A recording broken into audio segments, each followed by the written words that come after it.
Hi, and welcome to the podcast today. This intro song. I played it a bunch. There are these Gary Clark Jr. Know the name? Not maybe from you mentioning it once or twice, but no, not really. Let me play a couple of these real fast. I have a point here. Whoops, wrong button. That one. You know this one. I do. This one. Oh yes. I don't know where I came across him. It must have been 4 or 5 years or so ago. He is a bluesy, rockin' black guitarist.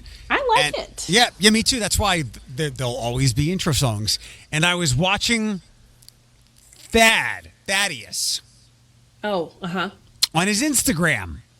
And I'm like, Thaddeus is similar. Yeah, Gary Clark Jr. What's Thaddeus' last name? I forget. Washington. Yes. Very much like that. Thaddeus should do some intro for us. He could. I miss his mindfulness events because they kind of happen when I'm on the air, and I don't really know what I have to offer. But I will connect deeper with him at some point. Great idea. I like that. Keep it local. Am I echoing? I hear myself, but are you okay? I'm fine. Let me turn the volume down. That's probably what it is. Yeah. I want you to take a little bit of a victory lap if you could. Oh, really? Yeah, there've been and I want you to own up to this because there's nothing derogatory about it. It's simply an observation. There's been a bunch of award shows, and I want to come back to that for one final slam dunk on them. A lot of award shows, and obviously Pedro Pascal has won lots of awards for Last of Us, and yes, I saw an article last night, like the top 10 Pedro Pascal roles, and I'd forgotten about some of them. I originally saw him in Narcos, and you did too, right? No, for me it was his original work was Game of Thrones. Oh yes, who can forget? We all need to rewatch that. Yes, I loved him in Game of Thrones. You murdered her. You killed our children. And his death in that is brutal, overshadowed by the red wedding. But I'm like, hello, eye sockets. I mean, his death was heartbreaking because you thought he was going to win. Right. I mean, you really thought he had won. As soon as he threw his hands up, though, I'm like, oh no, this is like a Tom and Jerry or an animated cartoon. Like as soon as but it also listed like his upcoming work, and good thing, and this is kind of good thing he's not married or have kids, because he's not going to have any free time with his schedule in the coming years with all he's working on. Which brings me to, he doesn't have kids so far as we know. You first pointed out within the last year, I never see him with anybody. I never see him with a woman. And you pointed out to his flamboyant, eccentric dressing, and I will let you take it from there. I don't want to touch it. I have learned, I have just made observations, and I'm like, there's more layers to him that make me love him even more. And I'm excited to learn them is the smoothest way I will say that. Like, I feel like there's definitely, you only know what people will allow us to know. And he's been a really good example of not giving us a component of his life, which is his love life. And so there's so many things we don't know about him, and you never want to assume. And so I don't assume he's straight, you know what I mean? Because he's never, or attracted to only females, because he's never given us any examples of that. And that's great. I mean, there's so many things about him that I love. He's out there, and he plays along with like when people were like, when people asked him, how do you feel about being called daddy? You know what I mean? And like, he plays along with that stuff, and I love that. But there's also something about him where he's just so private, and it's very cool. There's just something about him that is so lovable. And I have thoughts, and you never know. I think his sexuality is fluid. Yeah, it could be. I have no issues with that. And look, stereotypes usually come from something, and a lot of times they're bad. A lot of times they're very accurate. you made me think of like Daddy. Like a recent Daddy on the internet was Benedict Cumberbatch. No, you're joking. Well, maybe this was like back in like the Morning Rush days, because me and Megan used to like fawn over him. Benedict Cumberbatch. I mean, his voice is very nice. Yeah, but retired internet daddy. And when you see someone like him, or Robert Downey Jr., Tom Holland, like they are dressed like very. And when I say this, like straight men, like straight edge like me, and that kind of not always, but that usually indicates they're straight. Pedro, as you have brought this up to me, I have kept an eye on his attire, and I love it because it's flamboyant, it's exotic, it's creative, it's eccentric, and he's doing it with his arm in a sling. Yeah, he is just everything to me. I watched a movie recently and I was like, oh, he's like a daddy too. And I don't like, you'll probably Google him when I say him. The movie was called Joyride, which was very good, by the way. But the character, the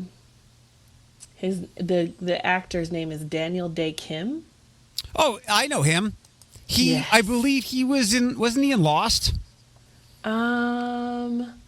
Maybe Daniel Day Kim. Yeah, yes, he was. I know him well. He is. Yes. and he's another stereotype.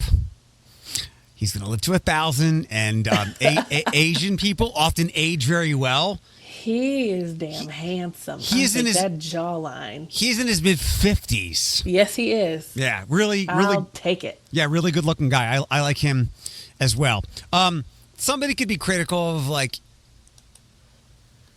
if it's not out there, don't talk about it. And I know nobody listening to this is going to think of it that way. When you get to, like, somebody has to have gotten in his ear, like, if there are things you're going to keep deeply private, that's okay. But as you continue to go supernova, the discussion, the speculation will happen. Correct. Yeah, and then that's what we're doing. We're having it all fun. And I absolutely adore him. And I'm going to play something for you that, when I say Ryan Reynolds and Hugh Jackman, what do you say or think? Twitter feud. Yes, thank you. Like top-notch, playful, all in good fun, celebrity feud. You muted yourself, right? Oh, I know exactly what you're about to talk about. What am I going to talk about? You're talking about Kieran Culkin? Yes! I didn't even know they had a feud. Well, hold on. So I think this was the Golden Globes. Suck it, Pedro. Sorry. Did you hear that? Mm-hmm. And then the other night, whatever, the Emmys. Just a second, and make this about me. A lot of people have been asking about my arm. It's actually my shoulder. And I think tonight is a perfect time to tell everyone that Kieran Culkin beat the shit out of me.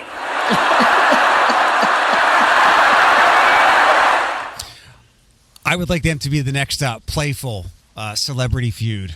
I don't know if anybody can replace Ryan Reynolds and Hugh Jackman, though, because they end up in each other's like movies, and it I find it to be so funny. But that one was a bit random. I thought it was random, but I liked it. And what people obviously couldn't see because you're listening is Kieran Culkin. Like when Pedro said that, Kieran Culkin just kind of stared him down in his seat, so he played along with it. I think that's so smart. He gave him like the gangland hard look. He did. And like I said, you're right. I love Pedro. I can't love him anymore. I love how I feel like he's just authentic in every way, especially with the amount of fame that he's gotten, if that makes any sense. Yeah. He doesn't. He's. God, I'm sorry. No, yeah. Like I think he's just authentic. There's so many things about him that we don't know that I almost want to know, but I appreciate his consistency, if that makes any sense. Like he's incredibly consistent with allowing us to know what he wants us to know, to protect people in his life or whatever, like a superhero. You got to protect your loved ones. He is, you said authentic. I will say, at his level of stardom now, and it's continuing to ascend, he is not he does not come off as like a pretentious rich celebrity. If you were doing the old like, which celebrity would you like to have a beer with? He'd be near top of the list. Mm-hmm. Oh, 100%. And Jason Momoa. Yeah. Because he's fun. And you never know about his dating history either, but maybe a little. I fell in love with Kieran Culkin watching Succession, and as I dove a little more seen it. You might like it. You can get through it pretty quickly. I like that he seemingly was playing his own snarky, cursing self. I like that a lot. So I have re-ranked my Culkin family members, and he is atop his brother now. Can I share a series that I have watched? What is it, retroactively? Like I watched it after it was famous and like Suits? Hit all the award shows? No. Well, yeah, but I don't. Suits is what I want to put on when I'm not paying attention. It's a background show for me. Okay. But I have started watching Ozark. Okay, great show. And never watched it. And so obviously Ozark swept the award shows, much like Succession, for quite a while. Yep. And a couple seasons ago, I never watched it. And I am finally watching it. I think we're on the last season, like the first few episodes of the last season. Can I just say I've never been so pleased and moved and proud of the way that they depicted the brother with bipolar disorder. Good. I was so, from a mental health professional, seeing that and how it progressed, knowing, I was able to tell Thomas, and like at one point Thomas is like, what's going on? And I was like, oh, he's upset. He has bipolar disorder. That means he's probably on the medication. That means his man parts aren't working. I bet you he's about to dump him.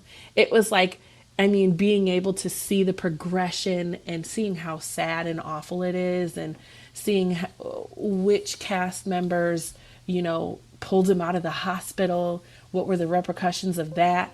All of the above. I literally cried in multiple scenes on Ozark. I thought it was so well done. Jason Bateman, right?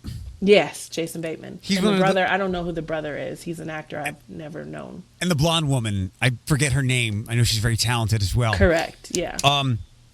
Is the performance on par? Because for me, not that I've seen them all, but I can always refer back to Joaquin Phoenix in Joker. Because that's not a Batman. That's not a Joker movie. Like, that's somebody falling through the broken system, and the system is to blame for the murder. Not necessarily in his case. He didn't fall through the system. His loved ones, his surrounding loved ones, didn't necessarily understand. So his sister was Jason Bateman's wife, Wendy, in the show. Wendy knew, and Jason Bateman knew.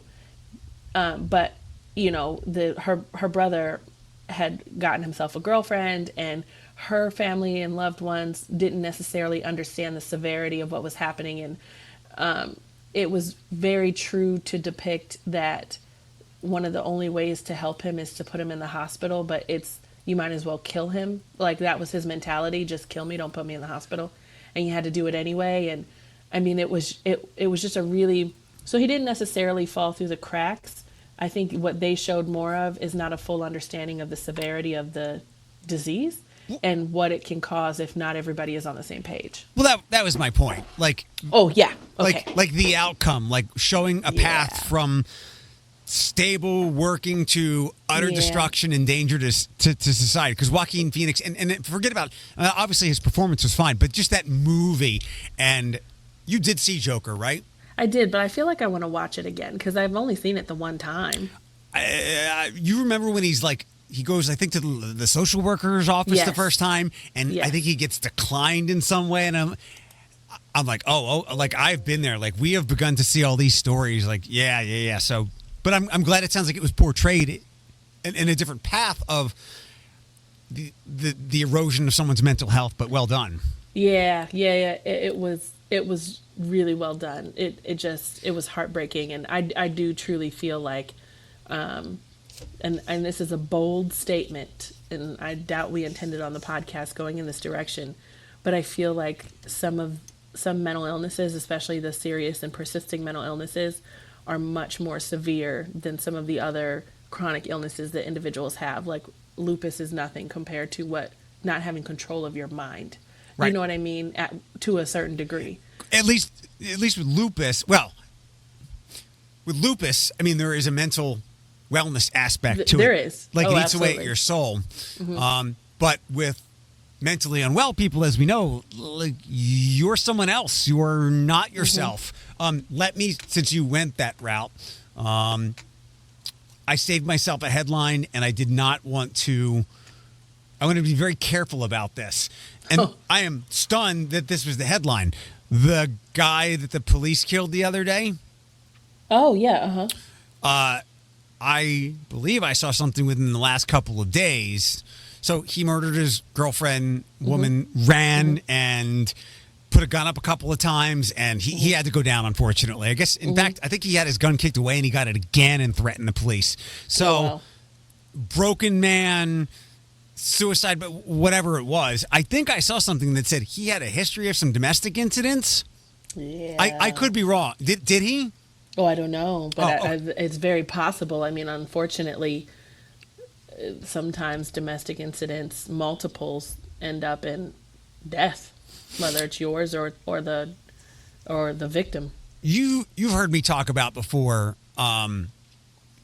Recently, I guess in some ways, like, people should not feel guilty if they lose someone to suicide, because we hide it really well. It's the other side of the coin of a psychopath. Like, I think you've been in agreement with this with me before. Oh, I never knew Al was hacking up bodies in his basement. Never would have guessed. He always offers me sugar and wants me to come over and watch the game. Had no idea there were piles of bodies in the basement. They hide it well.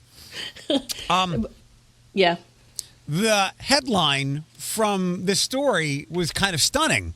Completely unexpected behavior by homicide suspect, victim's family said. So even if there were incidents, and I have to read that more carefully, another one of these incidents where people even close to you, they just don't know, or they don't, like, oh, he'd never do. He says it, but he'd never do that. And you know as well as I do. Stop taking their medication for a couple of days, mix the wrong things, and you become another person, another human. Well, that's right, and unfortunately, the risk factors of somebody at risk of self-harm, homicide, or suicide, because I mean, we teach about homicidal and suicidal ideation. We teach about that in the classes that we teach the public, and we talk about it often. But I don't think people really understand signs and symptoms of somebody that might be at risk. And so it's very likely that a family's like, oh, we had no idea, but then when you actually, like, if a professional ever gets an opportunity to sit down with them and examine, like maybe do what's called a fatality review, then you see, well, but he did just recently lose a job, and they did technically have a breakup just before the holiday. Even though they were back together, they did have a rough patch, and maybe their bills were being unpaid. All of those things where you feel like, oh, that's normal stuff that people go through, still puts you at risk of potentially suicide for yourself, or even homicidal feelings. You know what I mean? You never truly know. And hindsight is 20/20. It's right. One of the truest axioms there is. And in this case, it can often wind up resulting in death in some way, and the guilt that you go through from it, whether it's a suicide or a homicide. But I would think most people, even as more and more people become acutely aware of signs and symptoms of mentally unwell people, or people who might be broken. I mean, I'll have to read this story more. I would guess even most people in some severe situations, even with people, saying some pretty dire stuff, think in their head, oh, he'd never do that. But again, that's absolutely true. That's where, like I said, a little bit of alcohol, a drug, you get off your medication, and oh, he'd never do that, comes real close to happening. So it's and I think there's a fine line, and maybe you can talk about this, but there is a bit of a fine line between someone that consistently has like suicidal thoughts, but at the end of the day says, but I will never do that. Right. I will never do that. Because I feel like there's a fine line there. I just do. I understand I understand someone that truly can't help those feelings of wanting to die and no longer wanting to live, but also communicating, but I love my mom. I love my family. I'm never going to do that. That's me. Yeah. Yeah. Less morbidly, Although I do think they should kill them in one way. The Pedro and Kieran stuff with award shows. I guess the Golden Globes was fine. There were the Emmys, and then there was like back-to-back. I think it's Critics' Choice was on Sunday night. Right. And I know they're all jammed together because of strikes and whatnot, but let's just do everybody a favor. For all of these things, and I'm even talking about the like Oscars and all of them, stop broadcasting them. Because they're a rich, talented, not even necessarily talented. And we've talked about this before. It's a rich people circle jerk. And I know, so here, I can still get us what we want. Stop broadcasting them so I don't have to read the morbid headlines the next day about lowest ratings in history. And you're never going to be able to evade the NFL the way the NFL puts games on like every day. The NFL is probably going to invent an 8th day of the week to play and broadcast more games. But here's what we want. Because people don't really, only like cinephiles like Justin, all due respect, care about the actual awards. We want like the funny moments, the touching moments, speeches, the memes. So don't broadcast the shit. Save yourself the headache and just put out like if you heard SNL was good, you can watch it the next day. And then just take all the memes that we want and throw them on social and just save yourself the embarrassment of lowest ratings ever. I'm going to have to disagree. I live for the award shows. I really do love them. I watch them even knowing I was disappointed the year prior. I think the only thing that frustrates me a little bit is I don't always align with the shows and the films that are receiving the recognition. Like it's almost like a joke with me where if I watch a film and I'm like, this is freaking weird, I bet they're going to sweep the Golden Globes. Like, you know what I mean? It's at a level that only they understand. Your average person doesn't necessarily understand. I do love the award shows. I love the fashion. I love watching the speeches and seeing people win. You know what I mean? Seeing people, like I loved Quinta Brunson Monday night. Now, I didn't get to watch because there was nowhere for me to watch it. We don't have, we had YouTube TV cable for quite a while. We don't have that anymore. So I was able to watch the Golden Globes because that was streamed on either Peacock or Paramount. I don't remember. But the Emmys was not on any of the main networks streaming. So like your Peacock or your Paramount or like even Amazon Prime was streaming like a football game. I got to watch that. Wasn't it on network TV though? Yeah, but I don't have that, so I wasn't able to watch it. And I don't care. I guess I don't care enough to like play it back. I care enough to watch the highlights, and I cared enough to like in real time Google who was winning because I really did want to. I really do love seeing that and seeing the results. I think the only thing that I don't love is that I don't always see the films that are in TV shows that I know and love be recognized on the same level, but I don't have that artistic eye to be able to say, this should have gotten it and this should have gotten it. Like, a good friend of mine is an executive producer for the Obamas, and he had just produced Rustin and a couple other things, and he wasn't up there. Like, I was texting him, and I'm like, hello, you know what I mean? So proud of you, and I want to see him recognized, and I guess time will tell, but...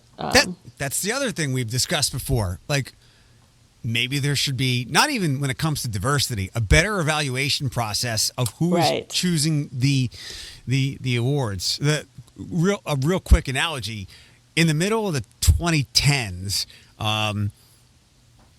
the Baseball Hall of Fame was basically forced to reevaluate who was voting on the Hall of Fame because some people who were getting votes were dead or hadn't covered baseball in like decades.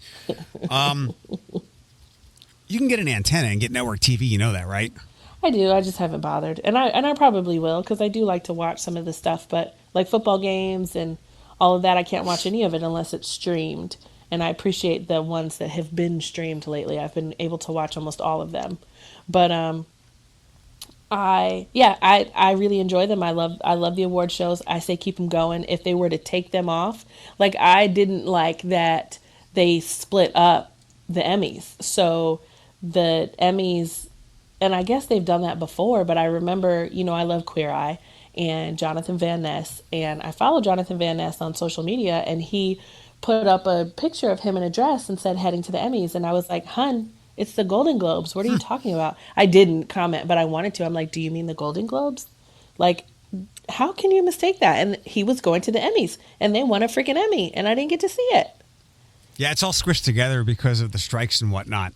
Yeah, that makes sense. Well, let them stream it. You can like pay $3. How about this? Instead of getting like the low ratings hit, just sell it to people like you who want it for $2.99. I suppose, and then I can stream it from. Right. I would have paid $2.99 for it for sure. We'll see when the Academy Awards rolls out. Like if it's a big, because that's in February, right? Fuck if I know. And I can yell again, like Oppenheimer wasn't nearly anything close to Christopher Nolan's best movie, and yada yada yada. Well, let me just shout out my friend Mark Wright. He's an executive producer. He produced They Cloned Tyrone, Rustin, Judas and the Black Messiah. Wow. I would love to. I mean, he has done enough of really good quality work that I'm like, hello, when is he going to be listed? I'm waiting. I'm ready. Well, of those shows, we're going to need his help finding a new Jonathan Majors because he's probably not going to be working for a while. What? I haven't seen the interview. He didn't help himself. Did he not? He didn't put his foot in his mouth, but he didn't fall on any swords. His nature, that's not in his nature. Do you remember shows, podcasts ago where I said Jonathan Majors is your quiet man of few words, icy, like he comes off as, I describe him as an icy black man. Yeah. And they often get judged under a certain lens, all because of their nature. Well, considering the circumstances and either this or working at Target, he should have listened to people who I'm sure he has under his employment, who offer him direction to go, bro, if you want this, I mean, you can keep it. You can be as honest as you want. You can say it like you want to and have that feeling, that cleansing, or you can have the opportunity to work sooner, faster. So give it a watch. I will give it a watch. I'm just sad. I'm disappointed because he is so talented. And this is separate from his work as Kang, because to be honest, I didn't see hardly any of it. I haven't kept the Marvel universe has gotten so confusing with all the TV shows that I feel like I can't even follow the movies, if that makes any sense. Yeah. So I'm actually ashamed to say, because at one point I was right there with you and now I'm just super confused. You're the person they lost. Yeah. And you know who also lost me? Star Wars. They lost me as well. I'm confused. I don't understand. It honestly was a creation of Disney Plus. And all the shows that they were doing, I don't get it. But like I watch them for the enjoyment, not necessarily for understanding what's happening and why it's happening, which I used to love doing that. They're fixing it. Good. But Jonathan Majors was so talented in, Lovecraft Country, and there was a couple other. What was the movie we liked with Idris Elba, the Black Cowboy movie? Oh, The Harder They Fall? Yeah, that was really good. So good. He's so talented, and I feel like he will be able to come back. But again, it's going to take a black producer to bring him back. It's going to take like a bigger, higher level black producer that is doing it because this man is talented and should not be brought down for this incident when there are other people in the world that get DUIs and you know what I mean, that commit crimes, DUIs, all of the above, and are not treated the same. Like, he will come back. Mark my words, I will do a victory lap then as well. He will come back, but it's probably going to be from, not Spike Lee by any means, but you know what I mean? It's going to be from a for us, by us kind of way. And it'll be interesting to contrast it against Will Smith, who hasn't quite returned. And it just hit me with you talking about this and who would have to hire him.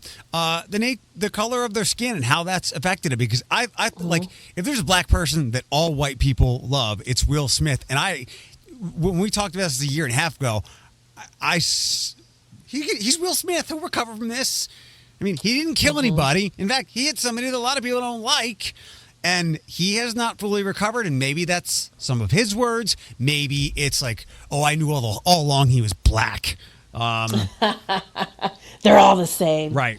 No, So, well, I mean, for anybody that, like, if it ended up in their algorithms, his wife, like, did stupid stuff after that, too. Right. You know, that just made their situation seem even more messy. So, but Jonathan Majors quickly left the spotlight, and besides the interview, I feel like he is the best candidate to be able to be given a second chance if everyone else is given one. And I know it's going to come.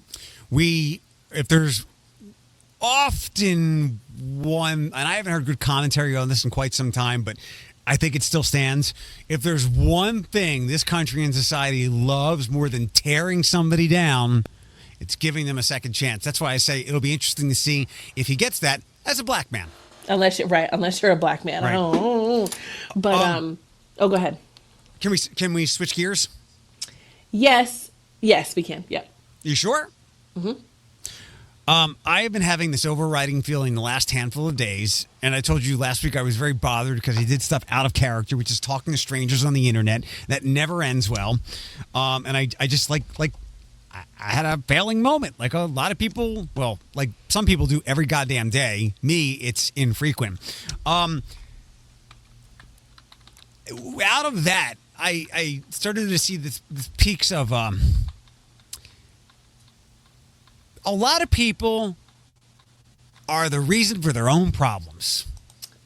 And I want to be more cognizant this year of not trying to over-offer help, not because they don't know they need it, not that they don't want it because they're asking for it in a lot of cases. They're just too, and I know stubborn really well, they're just too stubborn or unwilling at that point to receive the help. And all I do is demonize myself by extending something that might come off as arrogant, and I already sound enough like a know-it-all. I don't need to add to it. But, like, I can't, and this is not like people in poverty, people of color who are stricken out, like the societal things that we normally talk about. Can I give you a quick example? Yes, please. Not to pick, somebody might hear this and get upset, but look, this is what it is. When I threw out the post the other day of like asking about like grocery prices, like what, because we've all heard it, like it's so expensive to go blah, blah, blah. And I know I am extremely unique. I don't have to buy for a family or anything like that. That's why I wanted to get some insight. And when I see you telling me that your soda is more expensive than ever, I don't know what to do for you. And that's a very like minor example, but like you don't need that. And a lot of people seem to be the cause of their own problems, and maybe they're too busy to do certain things to get certain answers. And this is a very broad thought, but I at the very least, even if it's wrong, I want to back up my my willingness to help or my offer to help. Well, I think sometimes maybe two issues are being argued at the same time. And so one person is arguing a certain point and you're arguing the other, where like, you know, you're saying, okay, you can't afford your Coca-Cola. You could easily drink water. You know, you could drink water, buy yourself this is what I did at least. I would buy water and buy myself a Mio or two. Yeah. And then boom, I had like something flavorful to drink that wasn't just water. It wasn't boring, but it was still within my budget. But other people argue that's not the point. The point is you shouldn't have to do that. It shouldn't be. And I understand both arguments, but like if you're a person that's like, yeah, but it shouldn't be this way, don't hop onto a post about someone that's saying like, hey, you can figure out how to do some of these things. You know what I mean? Because they're never going to see what you're trying to say, Eric, and you may understand what they're trying to say, but it there's no point, in my opinion. Yeah. If you can't, and this sounds so defeatist, but look, I've lived, I don't know, what, 60% of my life and I've had some good experiences, more than a lot of people, because of what I've been able to do, who I've been able to meet and move around. If you can't change the rules, and it is very hard to do that, master them. Mm-hmm. And life, unfortunately, it's the cliche of like, it's all about sacrifices. Sorry. Like that's the way it is. And if it wasn't with a lot of these people, if it wasn't one thing, it would be something else. But I do feel like we either are coming into or have been for quite a while in an age where people have seen results from fighting. Yes. If that makes any sense. It's like you fight to tear down a Confederate statue, that statue is then torn down. You know what I mean? Like there's a population of people where all they know is to fight and advocate and to work towards what's right. And I personally think that's a bit of a slippery slope because you're not going to win everything, but you may not know how to handle that, if that makes any sense. Like you at least have to have the understanding that you're not going to be able to change everything and you're not going to be able to win everything. It quite literally is what it is, at least for right now. But I find that those are a lot of the folks that get into those arguments. Yeah, I didn't want to go that direction, but the groundwork of who that person is, like you just said, was important. And I will concede, and I think it sounds so crude and rudimentary, but it's true. You don't know what you don't know. But if you maybe elicit discussion for help and refuse it because of like what you said, well, I don't know what to tell you. And sometimes there are things with like no money involved at all. And like, again, people are their own worst enemies, and there's a million reasons why this could happen. They're too busy. Blah. Everybody could be a little bit different. I have the best example. Oh, not better than the one I'm about to play for you, but you go first. So yesterday, Thomas is having some things happening at work, which is causing us to, I don't think I've actually publicly talked about this, but, and he doesn't listen, so it's okay. Thomas and his employment is the situation is, touch and go, ambiguous. It's hard to know what to expect. And so it's forcing us to look at our expenses, like make sure we're effectively spending and doing what we need to do so that we can get through this period of time. And so lots more grocery shopping for me, lots more bringing my lunch into work like I should have been doing in the first place. Less trips that we're taking to cut back on gas and all of that. And so I very rarely carry cash. And we found cash that I had. I had $7. And Thomas was like, ooh, this is mine. And we were laughing about it. And I was like, yeah, no, that's my cash. Thanks very much. And the first thing he said, I'm not kidding, within 5 minutes of finding this cash, he says, let's go get a hot and ready, which is a Little Caesars pizza. Because obviously when you're sticking close to your budget, you don't get to eat the fun stuff like fast food and Little Caesars. I'm making chicken and rice and spaghetti and things like that. And he's like, let's go get a Little Caesars. And I was like, this is your problem. No, we're not going to do that. And I'm like, and he's not a child, and we joke about this. So he wasn't offended by anything we said. In fact, it gave us a good laugh. But I'm like, this is your problem. You immediately get this money in your hand and you think of where it's going to go. And I'm like, our situation is literally down to the dollar ambiguous. So let me put this away because you never know when you're going to need it. You know what I mean? Like, let me put this away because you never know if my card's not going to work and I have to get a couple gallons of gas, like literally 2 with that money. But you know what I mean? Yeah, my mom used to say, don't let that burn a hole in your pocket. But I hate being that way. But if I relate to the person that's like, but you should be able to get Coca-Cola. I literally hate having to think about everything in that way, having to put it up to the lens of like, well, you never know. But you never know. I hate it. I hate it so much. That's life. And that was before COVID, and other things. You were you trying to describe the person that you talked about to me in Thomas?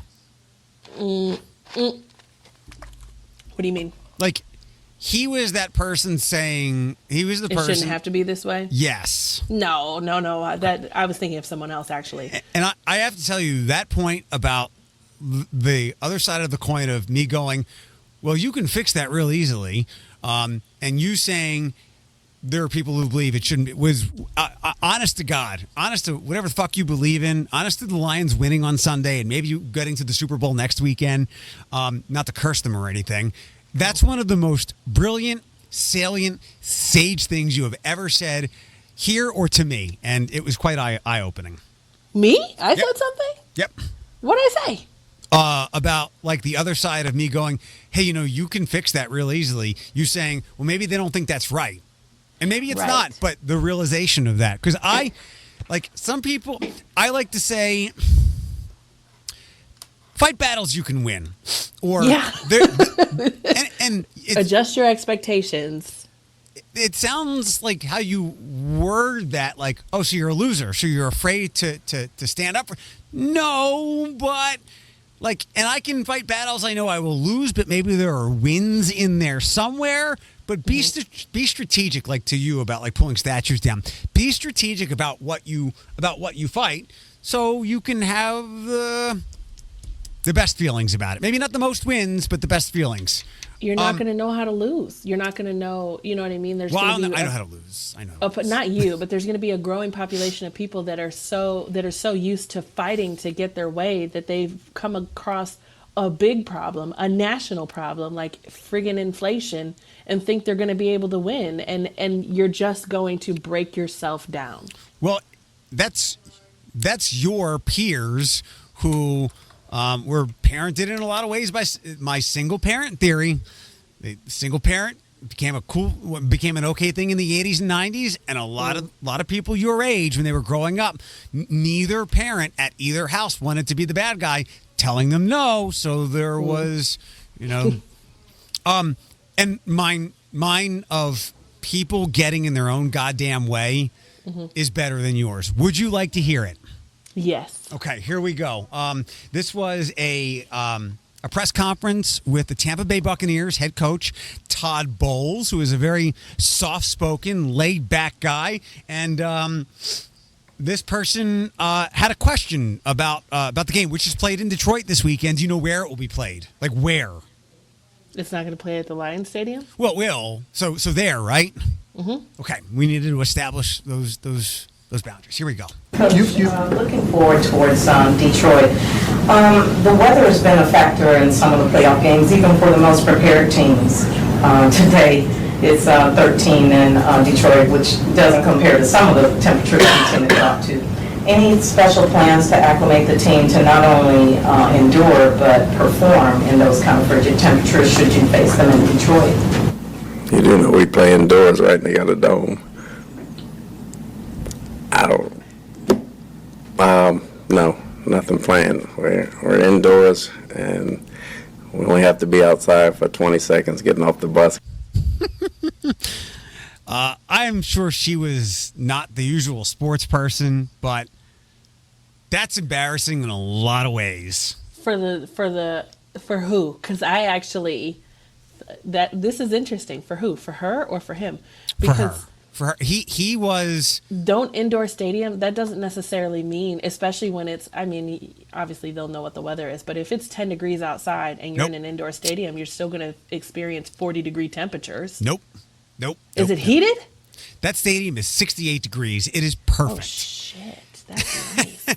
And she did not know that it was a domed stadium. Either. And he was. So again, that would be like if we sent you there, and this is not a week 3 game against the Cardinals.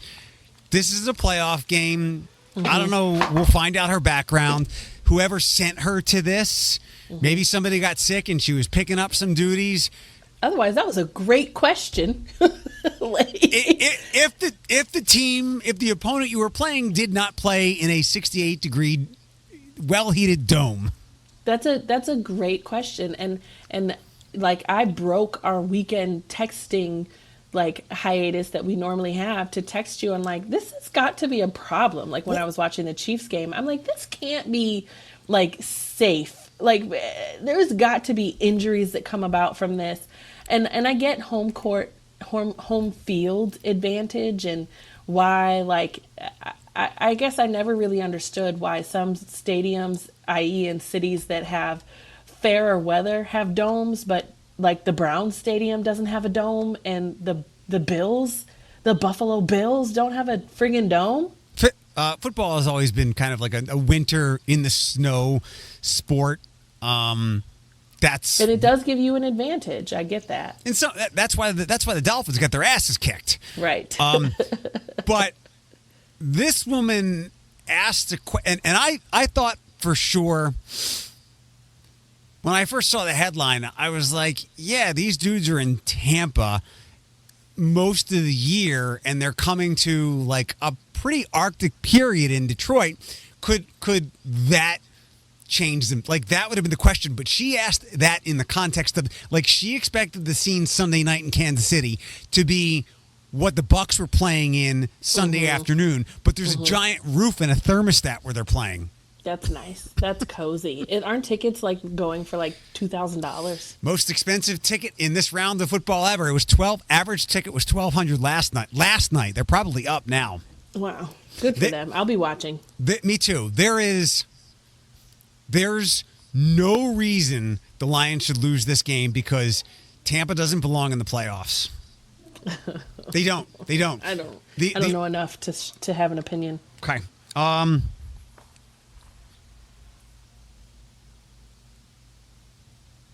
I think that's it. We had a great conversation today. Yeah, I have some other stuff to fill you in on, but I've got stuff to do tonight. Have you noticed how late I've been working recently?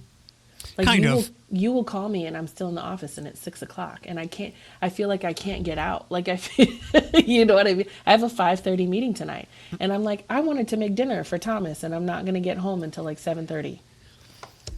Comes with the pay bumps, unfortunately. I didn't get no pay bump. Comes with the last pay bump they gave you. I feel like I'm owed one. Aren't we all? Well, like I told somebody else, and it's one of my dad's great Barryisms. Mm-hmm. Better I owe it to you than never give it to you at all. Because this way you can hold the owing over my head. Like, if I give it to you, you can't say you owe me anymore.